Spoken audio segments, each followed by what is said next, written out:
of 11. That's everybody.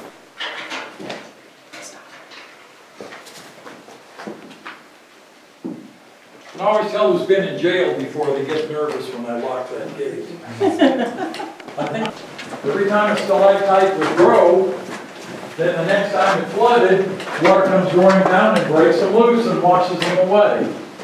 This one would have been a big one all the way to the floor, and this one probably too. Now these weren't broken off by people for souvenirs. Here, this is what it looks like when it's healthy and active. Be white and bumpy. Dried up because of the drought. Ordinarily this would be dripping up here and very wet down here, but because the drought temporarily dried. As soon as we look at the cave entrance, I was like, ooh. I think it's, I'm going to say it's a male. The males are darker than the females and smaller. Oh, wow. Now there's one upside down. You're seeing the nose pointing up this way and the ears down over here. A cute little mouse-like face. Most bats are hideously... I have a flashlight with me. Can I see it? Yes. Did it flash? Now it's in. Beg your pardon? Dang! Worn out.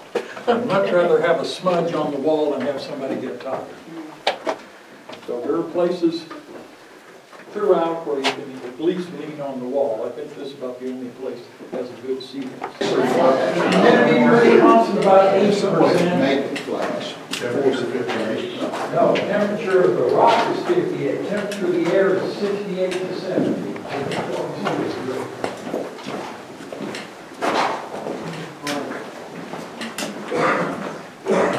Sorry about my cough. I promise you it's not contagious. So they began to call this the Queen's Throne.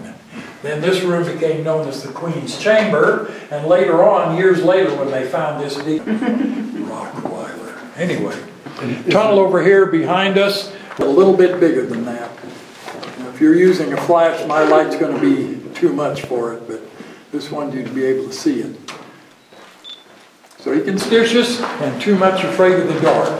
This is a great place for them to have council meetings and make tools, because it's cool and sheltered, and had some light coming in from this old entrance.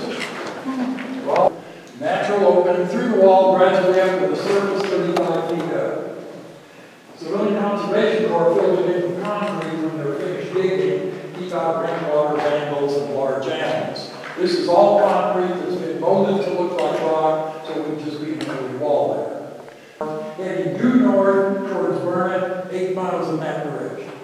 First people came in here Comanche, crawling over big boulders. And again, the only room they used when we get there. Also the entrance used by Sam Bass and his gang and other bandits who used the place for a hideout. When Sherrard had his nightclub in here, this was the entrance. You have to realize those steps we came down were built by CCC years later, and that whole place was full of mud. So that whole entrance was blocked off. Now we have a strong wire cage you see up there. It's attached to a cable, and that'll hold up to 500 pounds. Over here, across the room, you'll see, I don't know, 10 or 12 couples right here dancing.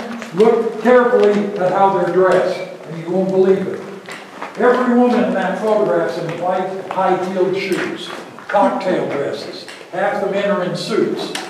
You can imagine driving 250 miles to come to our doing concerts. It's supposed to be a replica of what was here in the nightclub. Over here you're going to see a cave-in. Don't worry about this. This happened 5,000 or 6,000 years ago. You think it's going across here. They're called soda straws because they're hollow tubes.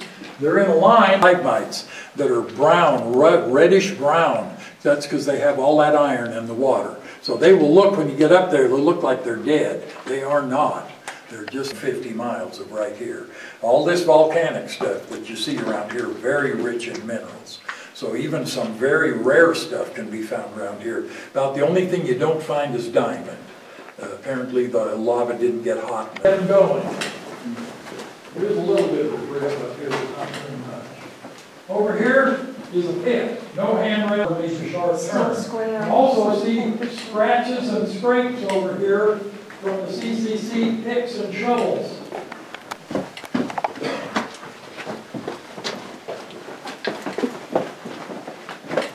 Down here, you can have a seat on the steps if you want to take a load off.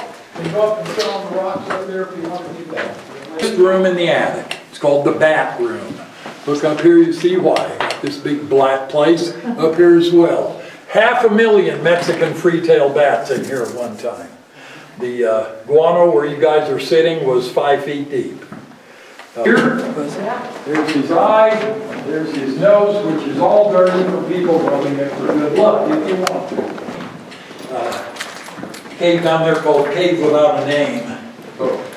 It has brimstone in it that's huge, 2 stories high, and it has cave bacon in it that would be, I say, look at my age. At my age, how many people can do tours 3 or 4 times a day? I am the oldest tour guide in Texas. And I have a resolution from a state representative to prove it. Oh, there's the second oldest tour guide in the United States. There's a guy doing tours in caves. He's got They spent a lot of time digging their way over there. Stoop over, you can see pick marks and shovel marks. Almost about to get to the basement where the wild cave tourists spend most of their time. To get there, you have to go underneath this low archway. Give it 6 steps. Down here at the bottom, that's where we go into Lumbago Alley to the right. If you look to the left, you'll see where the good news is we don't come back. Well, let me just say, this is the Ellenberger limestone. And it's a great oil bearing in big iron buckets. If this wasn't off limits to visitors and you could come to the surface over here, you'd see yards and yards of big cable, as big around as my walking stick, and 4 or 5 big iron buckets.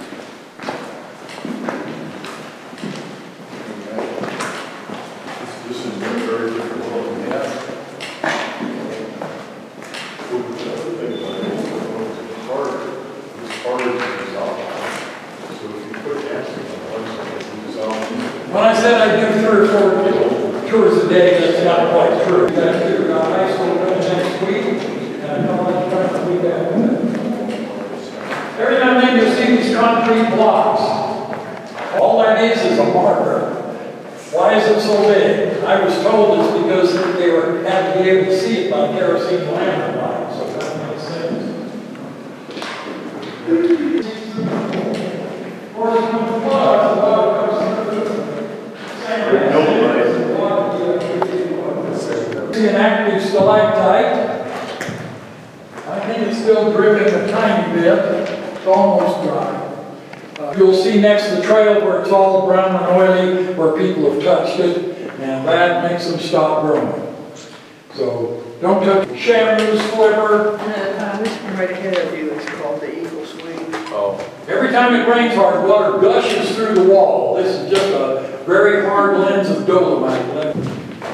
The block and the carving in his canyon. You can pictures of the wash and the way the water has carved it. It looks like Here's your best look or your best photograph of the eagle's wing. You can see why they call it the eagle's wing. Look over on the left-hand wall, and you'll see why I told you to keep in mind that black mud at the top of Lumbago Alley. Maybe in the world. To get there, you have to pay the price.